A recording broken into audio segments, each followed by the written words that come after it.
For one reason or another, retro is back, but has never left. Today, the Nerdy Dad, that's me, and Retro GM talk about some of the concepts and creators, big and small, that drive the retro community today.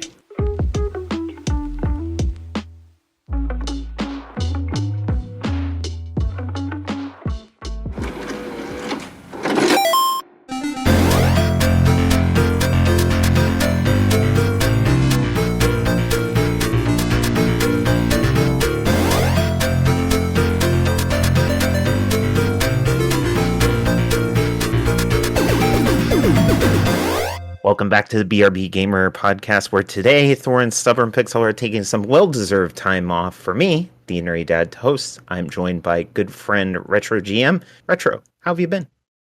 Well, man, I'm so glad to be here and so glad to have you host.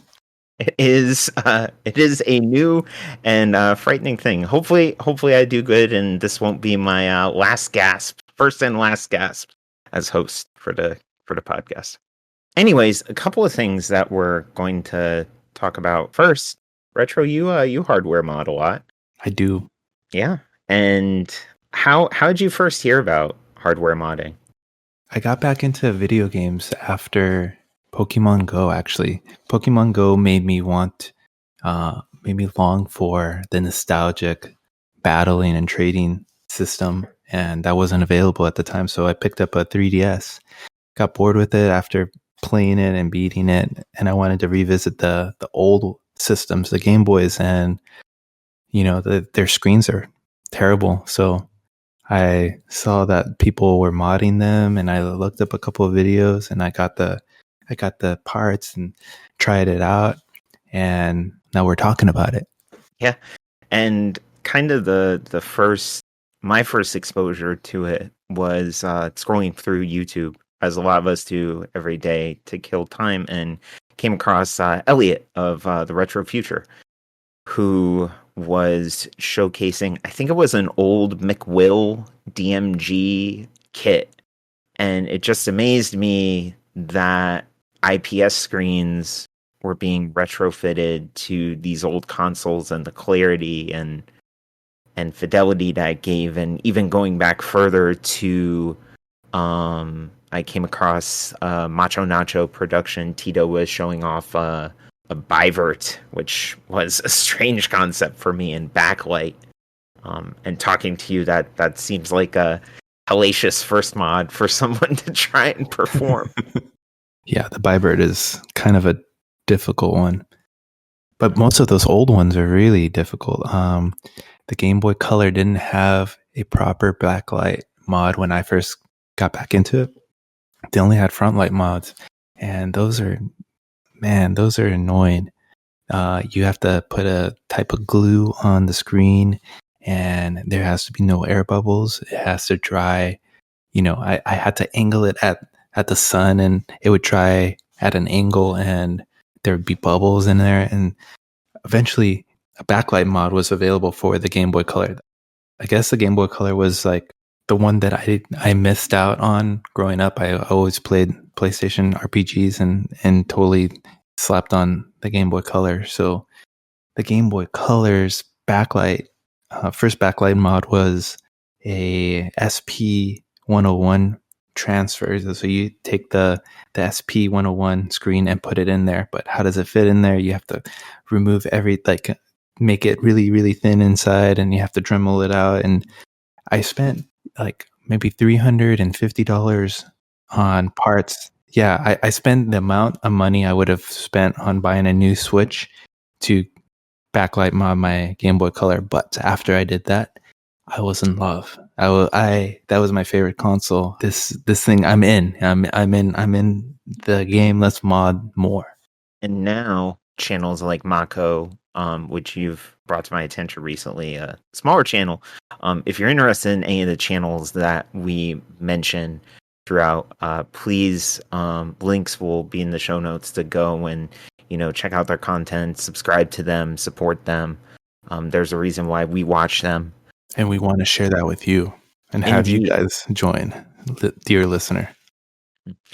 But yeah, going through and now Tito from Macho Nacho, Retro Future, Mako, and a bunch of creators have been showing us these kits from Handheld Legend and McWill and Funny Playing and all those kits that are, make that $350 that you spent with Paltry. I purchased a DMG to get some nostalgia. My son and I are playing through Link's Awakening on the Switch, and I'm planning on getting a original cartridge and showing him on a pre-modded system what Dad had to deal with, and then going through and you showed me a $55 kit to get an IPS screen on a DMG. So to kind of go through and show him like, well, this is how you can play it now, and he'll probably say like, wow, it looks terrible, and I'll still be playing the original on something that I held in my hands when I was a kid. So it's one thing to do with the system what it was meant to do in the way it was meant to do it. It's another to mod it to do it in a better way, or some purist would say not as good as a way. But having ingenuity and taking stuff that we take for granted every day, like wireless headphones and wireless charging and USB-C charging and stuff like that, going in and looking at the nuts and bolts of these handhelds, it's possible to retrofit these creature comforts into them. Yeah, and it kind of goes along with the mentality that Gunpei Yokoi, who was the original designer of the Game Boy, had. He had in mind. So the little backstory is he saw a salaryman playing on a calculator on a train ride outside the city, and he's like, what if we make a little calculator game? And that's how he started making the Game & Watch. Mm-hmm. After the Game & Watch, he was asked by Nintendo, who he worked with, to design like a portable cartridge console. And that's when he designed the Game Boy. And it was all the mentality of using older technology that's obsolete, and instead of using the newest, greatest technology, like say the Sega Game Gear, who only had like 3 hours battery life, is use like the old LCD screens that, they're hard to see, but they last 30 hours. Like, you can have an entire adventure. You can go on a Dragon Quest and finish the game in one set of batteries. And we're doing that now. We're taking the parts and pieces that are in old cameras and old cell phones and repurposing them into our nostalgic devices. It's really cool. That's another thing that kind of gets me going about the whole saving the hardware concept of it. Is the culture nowadays is I have a phone for 2 years and then I throw it away for the newest one because it's not good anymore. And that is a fallacy that we as a society need to stop believing in. Plan obsolescence.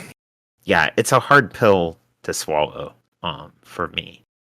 But it's excellent to see that people are thriving from making these mods and making these new out of old systems, and the concepts and the wants move further down into projects that we get to see from people. Can I say friend of the channel, Taki Udon? Go Taki, thank you. Yes, that he brings to light to us from all sorts of manufacturers, and the coverage that he gives and Retro Dodo gives to, the Retroid handhelds that have come out, and Amber Nix products, and even the handhelds that Powkitty creates. It drives a industry for people to experience things that they couldn't experience when they were children, and for parents to give a piece of hardware and a level of accessibility to their children to say, this is how I played these games when I was a kid. These are the things that I did. when I was a kid. Let me share this with you. Totally. You know, for a number of years, I've been a minimalist, and getting married and having a kid, I've become more of an essentialist. And my wife likes to collect things, and I started collecting things. And a lot of my collection, a lot of my game um, machines that I collect, some I keep unmodded specifically so that I can show my son, hey, this is how I used to play this game. Check it out how I played it as you're growing up. This is how I modded it so that it's more easier to play. And it gives a level of appreciation to see things as they were from the starting point to now I hold this Nintendo Switch in my hand that literally can do all of it up until this point. Or Yeah. I hold this cell phone in my hand that can emulate everything up until this point. And kind Mhm. of to further that, I like MVG, Modern Vintage Gamer. He's a great guy. He's pushed me into a lot of ideas, taking consoles that are in drawers and taking them out and being, well, what can I do with this? What was the capability of this hardware? And God, I think he has a video on every major system and what it can do after being exploited and running custom firmware and such. Um, and it's just amazing the communities behind them that push this old hardware forward and give it new life, even if it, from the manufacturer's standpoint, is dead at this point. So on the continued subject of hardware, another smaller content creator, Mako, you retro no more than I. I just watched one of his videos and was like, "There's an hour of content here. What is this guy doing? I have no clue, but it's interesting." Man, I love that guy. He is a very prominent member of the Game Boy Discord, and he has a lot of great content. And I watch a lot of his videos specifically to get ideas on how to put certain mods together because he's very into the Game Boy Color mods, and he usually gets them before anyone else. So I see his content, I see how he puts it together, and I'm watching his stuff, and man, I'm waiting for him to go to the next step, and he pulls out his multimeter and is trying to analyze how much power these mods draw, and man, it's just over the top. I just want the how to on how to put this together. His stuff is great. I love his stuff. He does really good work. He's very enthusiastic. He's very passionate about these mods and about the community even. And that's kind of like the extra step that you don't see in a lot of these like 30-minute showcase videos that people like Tito and Elliot do in their vids. They're just like, "Hey, here's the product," and Mako's here going like, "So your normal power draw from your four AA batteries is X, and let me quick wire it up with the kit. It's going to give you Y, so that will give you X amount of battery life versus Y amount of battery life." Exactly. So it just gives you that added, That extra. and going along and seeing 100% like the effort that it takes to put together and do a mod like that. One of his best videos is where he showcased every single Game Boy Color mod that's been out. He like showcases 7 of them. That was one of my favorite videos. That video helped me determine which mod I was going to do next.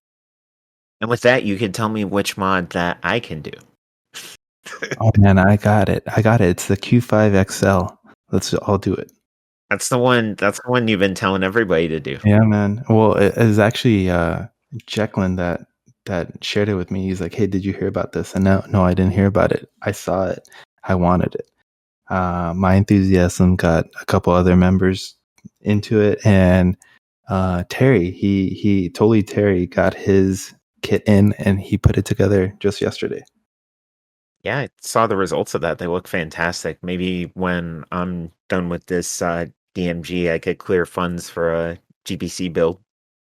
Do it. Yeah. Maybe. Yeah.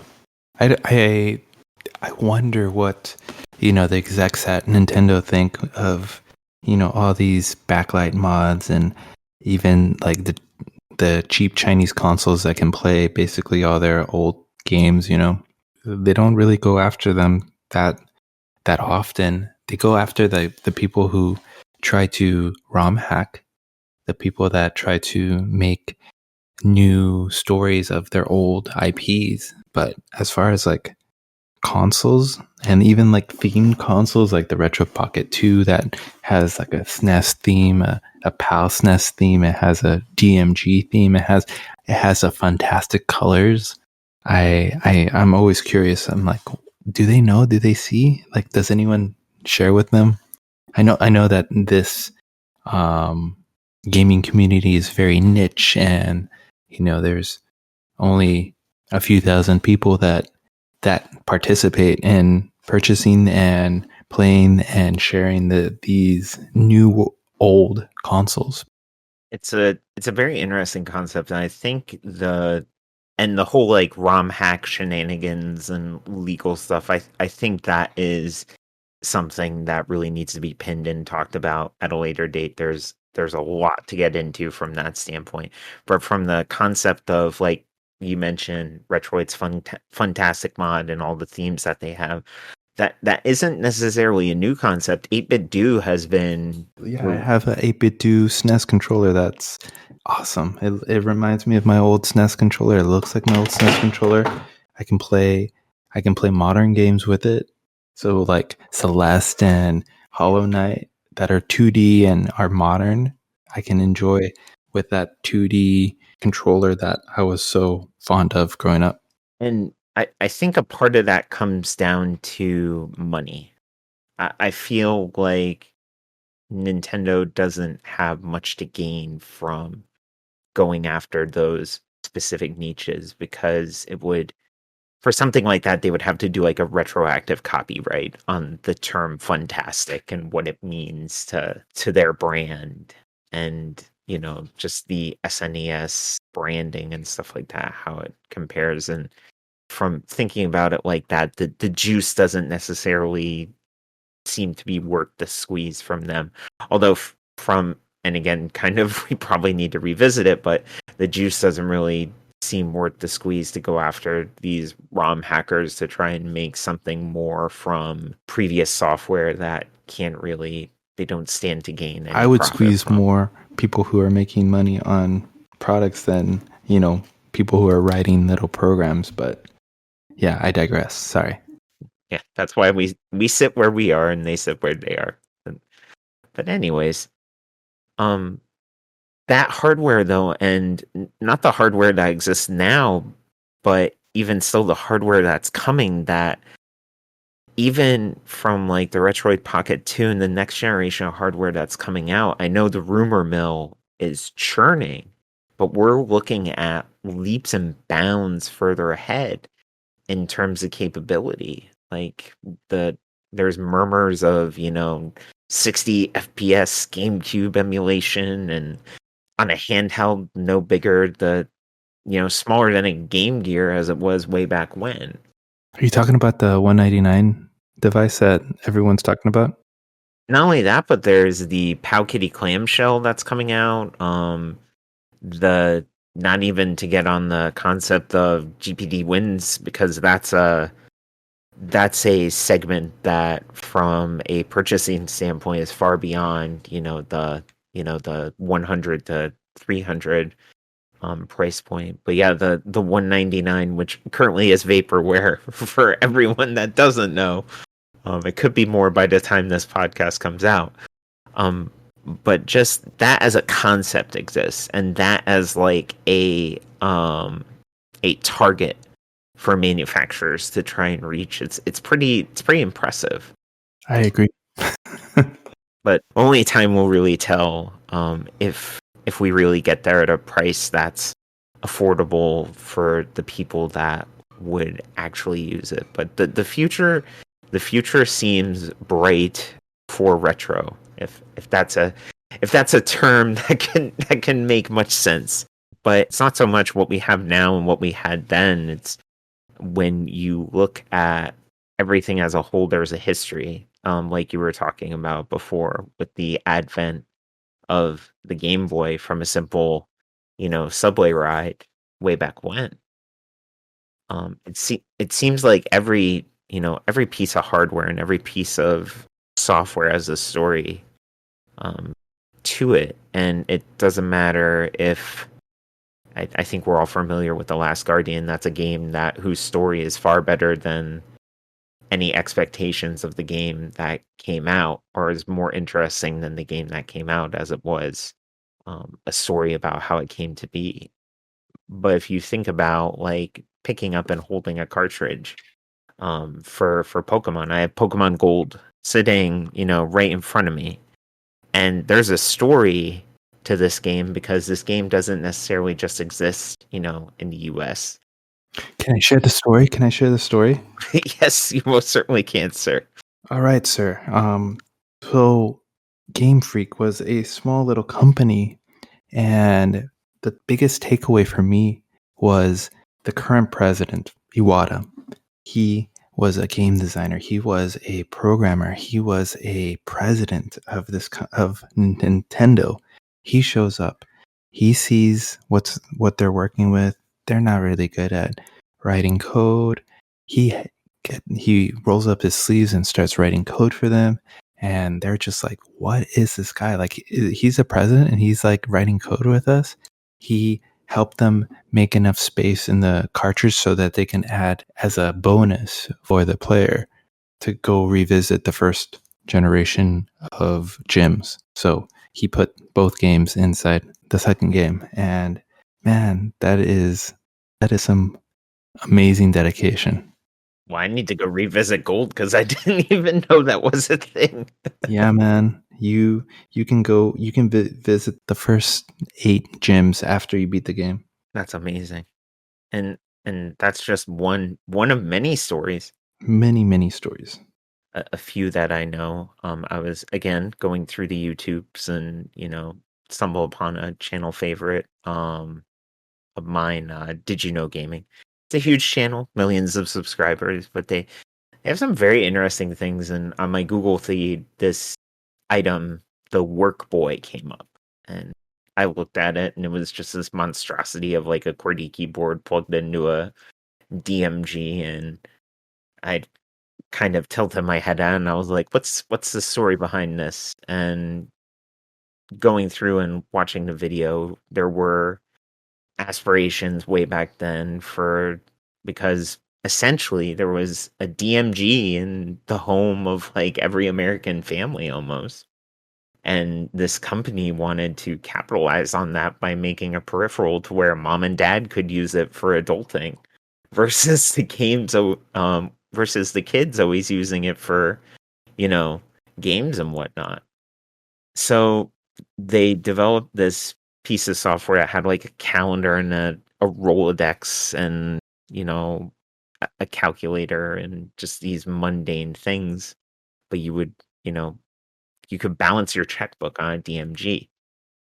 So no one Trippy. ever heard of it. Yeah, very trippy. And it never really saw the light of day. And in their research for it, they were just trying to track down people and search for people that were a part of the project. And with the power of the internet, we're able to find these people and engage in conversations and Zoom meetings and talk about, well, what was like developing this. And in one of the conversations, the guy's like, well, I'm looking at it right now on my shelf. And the guy basically took a breath and said, wait, you have it, and was able to get the prototype. Well, the hardware couldn't work without the software.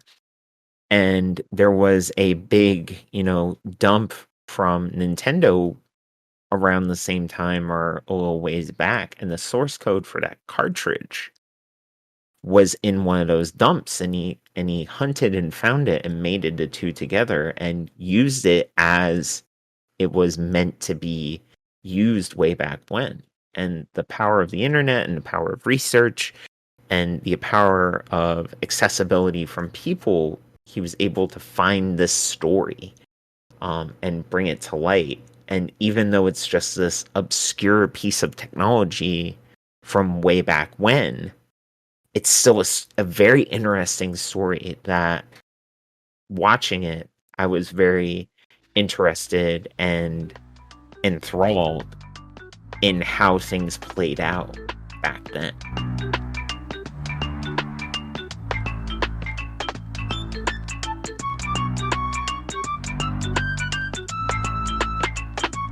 The Work Boy, that is tight. That is ahead of its time. That is incredible that they were trying to do a PDF before the PDF was a thing. If anything, they were pioneering our smartphones back in the day. So to kind of take a step back in the Pokemon Gold story that you told, kind of got ahead of myself.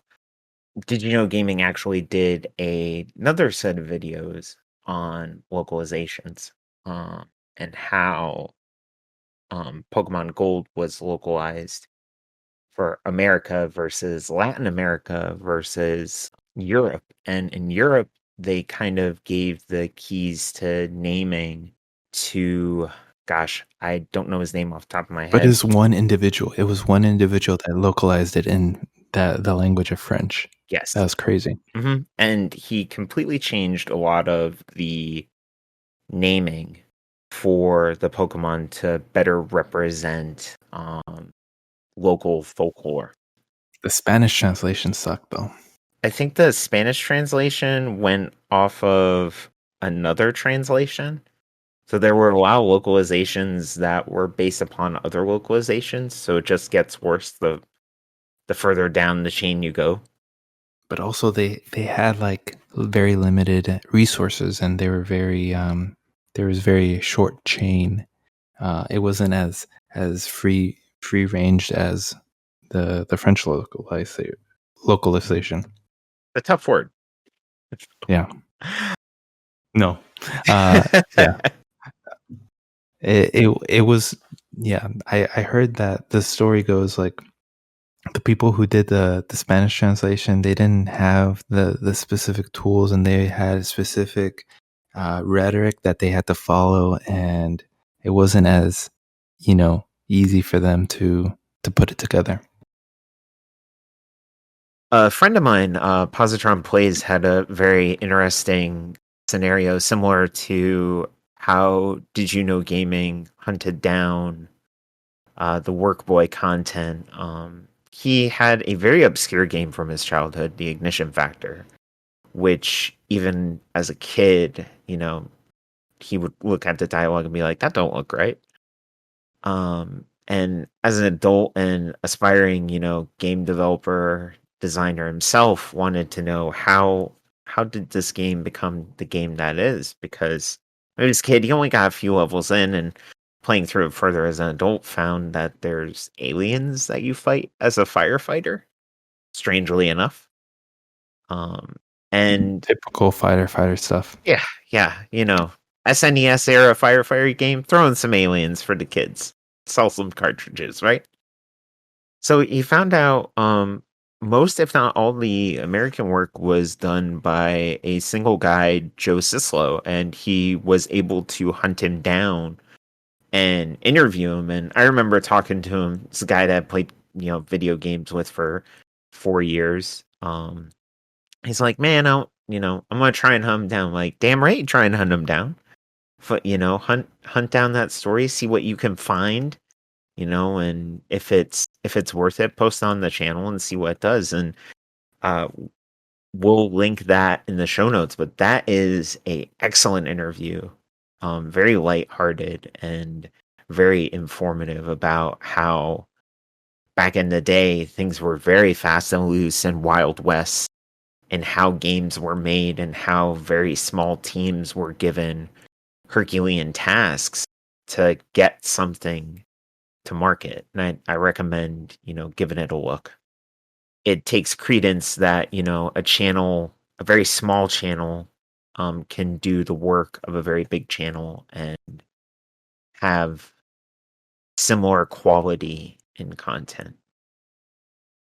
I think if anyone's passionate enough, they'll be able to put out whatever content they want. I mean, if you are passionate enough to research the backstory of Pokemon Gold and Silver and Crystal, and I think of Takashi, the girl the Pokemon girl, and her the stories that I hear from her of all the Pokemon creation is great. She talks about like comparing different Pokemon games and the backstories and why people should revisit them, and she has like the whole what is it? What's the word I'm looking for? A whole it starts with a D. Uh, she Dictionary? not dictionary, man. Documentary? No, it's like a what? It's like a term for a paper, a research paper, a whole Dissertation. dissertation on like the history of why these games came about and how the people who put them together, what their story is and how it culminated to when Pokemon Gold Silver came out. That was supposed to be the end all say all of Pokemon, and that's why they did so much work on it. And then they put it out, and it prompted even more Pokemon mania. And yeah, it's all these stories that culminate into people getting into whatever the storyteller is sharing. For example, we're sharing this, and hopefully you, listener, get informed and interested in what we're talking about. Or at the very least, entertained by it. That's what we want. Something that takes a lot of passion to do, and something that is more accessible than ever is streaming and let's playing the games of our childhood, and pushing ourselves and what we want to do with that content, and That's what you how do. You've been doing yeah. it for 5 years, right? Yeah, I've been streaming on Twitch, The Nerdy Dad. That's TheeNerdydad. 3 days a week for 4 years. I have played, like, my only playthrough of Chrono Trigger was on the channel. It's essentially the virtual couch that your neighbors from all over the world can come sit down and share an experience, or reshare an experience with a group of people. And it takes a lot of passion to do. And How did you get into it? originally I wanted to do let's plays on YouTube, but that was very difficult to talk to the void. But I was able to cobble together a PC. I work in IT, so the concepts of getting it put together were very, easy. And just, I had a handheld mic that you plug into a headphone jack, and I taught, just plugged in, plugged everything up, made sure my internet was good enough, and went off to the races, and played through Dark Souls. That was your first one? Yep, first game. My test streams were Paladins, which is like a Overwatch ripoff. Yeah. And the first game that I streamed and beat was Dark Souls, because I wanted accountability to get through games. That is continued. But something that's interesting in the Let's Play space and the streaming space is there's an entire retro community around playing old games, and there's challenge runs that are birthed from these old games, and entire, events. Games Done Quick does speed running, and a lot of those speed runs are old games, like Four Swords Adventures on GBA is done. I saw that, and I've done some speed runs, and I use their content to see how I can further get faster. mhm. And speedrunning is a very interesting concept to me, and a topic in and of itself to cover, if I knew enough about it to have full conversation about it. I know many people that do it, but the taking an old game and then there's glitchless runs and glitched runs, and just taking these old games and finding new and inventive ways to play them and to have the passion to play through them over and over again to be the best that they could possibly be at it. It's a very interesting culture, but it's one that stems from a relevance to gaming and a relevance of retro games as a whole. Because if it wasn't the Donkey Kong like high score chasers, there wouldn't be things like speedrunning. But I think that's something inherently human, that we want to do something better than somebody else. And if it's being tracked, we want to keep doing it. I mean, that's why Stubbs likes to do retro achievements. That's one of the things that motivates him to play certain games, which I haven't gotten into it just yet. I need to. I have my RP2, and it should be able to track all that information. I just haven't done it. And that's something simple as setting it up in RetroArch, if I remember correctly. Yeah, but then I play these Game Boy Advance games, and I want to play it on the old tech. I want to play it on my Game Boy, and it doesn't translate like that. Not yet. Not yet. They may figure it out one of these days. Let's plug in a device that can track it. I'd be down. But yeah, and another really, to kind of circle back about Twitch and live streaming, are you familiar with Twitch Plays? Yes, Twitch Plays Pokemon. Yes. So as a developer, I use developer with quotes. But the concept of creating a console for text to dictate movement on a game, and then basically saying like, here, community of the world, try and play and beat Pokemon. It blew my mind that they actually did it. And then Retro, you could correct me if I'm wrong, did they actually beat the Elite Four? I don't know. I mean, it's a big group, so they do all sorts of things. I know about Twitch Plays Pokemon because of the ROM hack Pokemon Prism. That's about it. I never really sat down and watched it. I'd rather play than watch someone else play personally. Yeah, but I appreciate them doing it. I want to play with myself and see if anyone will watch. Yeah, I remember on the main channel that they were doing it. And if you don't know how Twitch Plays works, it basically takes in chat. There's a commands list that you can use, and it takes them from chat, and it essentially just runs the commands sequentially. So you can have it to where one person wants to move right, but every other person wants to move left, and you start canceling out your movements. So if you think about it, it makes things pretty difficult to do anything if you have if you have half of the people wanting to actually do the game and go through it, and the other half of the people wanting to sabotage the game and not get through it. Malicious. Yes. So it's a wonder if they have gotten anywhere, and I'm pretty sure that they beat the game, and I think it was posted somewhere that they caught all 151 Pokemon as well. It took many years to do so, but yes, I compare it to if you put 100 monkeys in a room with 100 typewriters, given enough time, you'll get Shakespeare. Oh, really? Wait, never heard that phrase before? I heard that phrase, but okay. I don't believe that they'll actually write Shakespeare. Given enough time, anything is possible. Ain't nobody got time for that. No.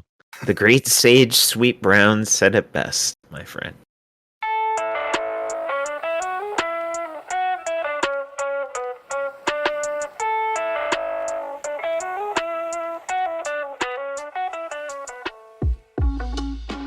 I think we're in conclusion time, Retro. Sounds good to me. So So we'll put these notes on the Retroid handheld server so that you, dear listener, can see what we're going off of, and maybe you'll have some new videos and new entertainment to check out. Where can we find you? You can find me at twitch.tv/TheeNerdyDad. That's TheNerdyDad. Full schedule is there. A full schedule is there of when I stream, and I hope to see you there. You stream every day pretty much except for Mondays and Tuesdays. Actually, I stream Sunday through Tuesday, starting at around 9, ending at around 11 Eastern Standard Time, depending on when you hear this, good listener. Awesome. Yeah, that I believe has been the show for this retro relevance perspective. Excellent. Now, dear editor, can we circle back for the hook? Can you record the hook for us? I don't know if you did the hook. You started with "Welcome back to a BRB Gamer," but you didn't do the one-liner to throw in before the theme song. Oh. Huh. So what would that? You wrote down for one reason or another, retro is back. So. Oh, okay. Yeah. Okay. All right. For one reason or another, retro is back, but has never left. Today, the Nerdy Dad, that's me, and Retro GM talk about some of the concepts and creators, big and small, that drive the retro community today. Cue theme song. All right. Awesome work. So hopefully with these files, Choosh and or Hav can cobble together something that'll actually be enjoyed by people listening. I think so. They're mad. They're definitely wizards at doing that. Wizards at doing that.